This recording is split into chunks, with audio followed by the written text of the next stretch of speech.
आम्ही तुमचे काही मंत्री म्हणते आम्ही एकाचं काढून एकाला देऊ शकत नाही, आम्ही त्यांचं काढून आम्हाला द्या म्हणत नाही.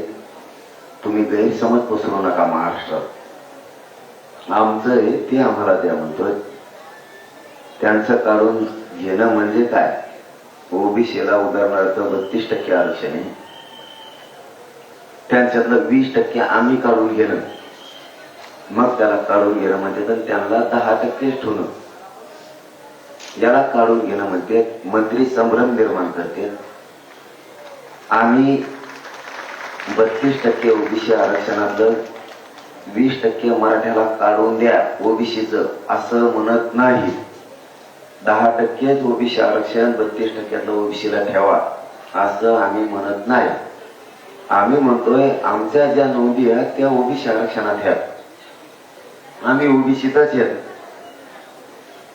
मराठा आणि कुणबी हा एकच आहे, हे आमचं म्हणणं आहे. हे सरकारला समजून घ्या, संभ्रम निर्माण करू नका आणि राज्य अस्थिर करण्याचं काम मंत्र्यांकडून होऊ नये ही अपेक्षा आहे.